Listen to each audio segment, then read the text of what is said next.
Hey guys, my name's Daniel from Traveloris. Joining me today is Nina from Where in the World is Nina? Hey Nina, how are you?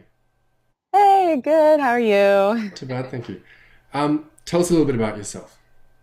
I'm Nina Ragusa from whereintheworldisnina.com. I'm from Florida, which is where I am right now. It's in the middle of winter, and I'm not wearing winter clothes. It's great.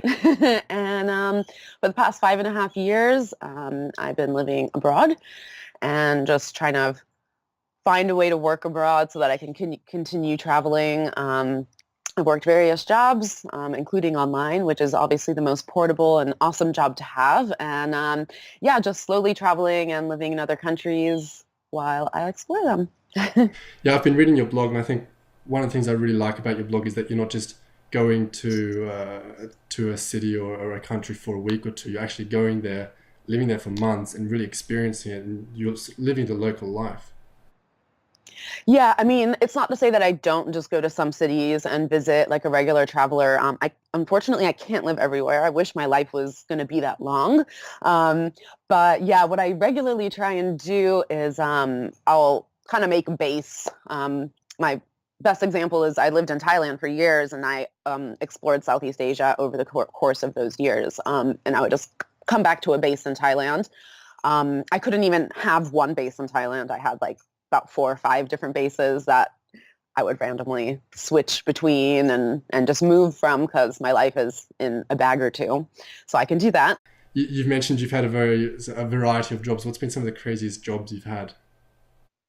I didn't really have necessarily crazy jobs, maybe unconventional, we'll use that word. I had a boyfriend who lived in South Africa and had his own business, and I was bottling his health supplement, so I would like pour liquid into a bottle, slap a label on it, and like ship it. And then in Thailand, it wasn't necessarily it was a job, but it was a job exchange. I worked a few hours in exchange for having this really cool little apartment that was in the mountains of Pai, Thailand, which is one of my favorite places ever. And I had like a mango orchard in the back and cows and like rice fields. It was absolutely beautiful. And all I did was package salt. So those are my two like kind of weird jobs. My other jobs were, of course, teaching English, super popular job to get you abroad. Just start there. It's probably way easier. And then Yeah, just like various jobs online, different freelancing jobs. I taught English online as well.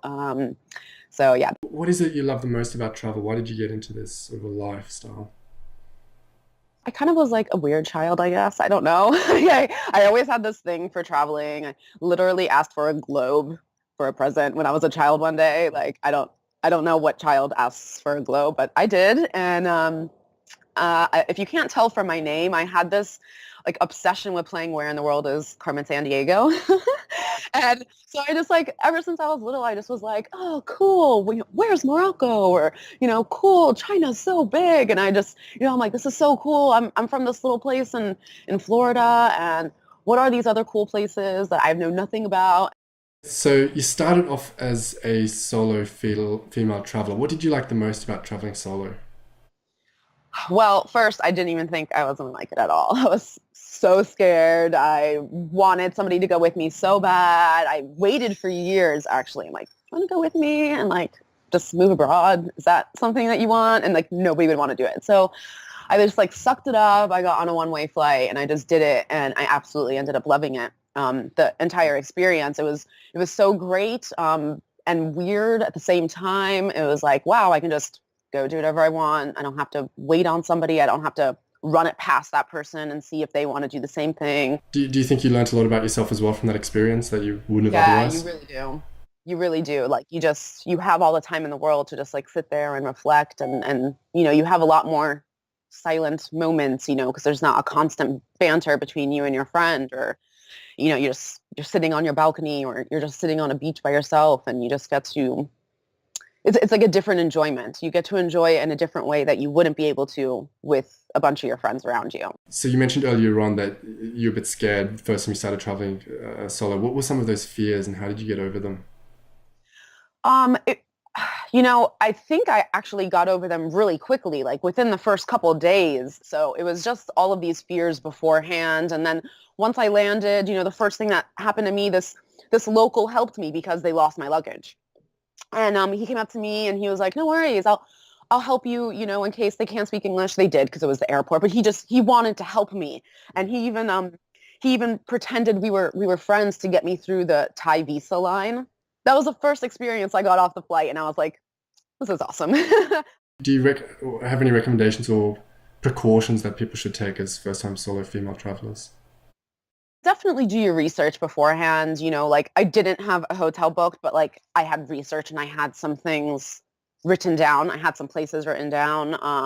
I, you know, I went on solo female travel bloggers and I'm like, okay, well, they stayed there. So that it just made me feel comfortable that somebody else had stayed at this place and that, you know, I should be fine if they stayed there and they had a good experience. And they said it was close to everything because you want to be in the middle of everything. You don't want to have to walk too far. You know, if you explore too late and all of a sudden it's, you know, nighttime, maybe you should only be around where your hotel is or something like that. So just make sure to take, you know, precautions in that sense, but just yeah, just be prepared, exude confidence.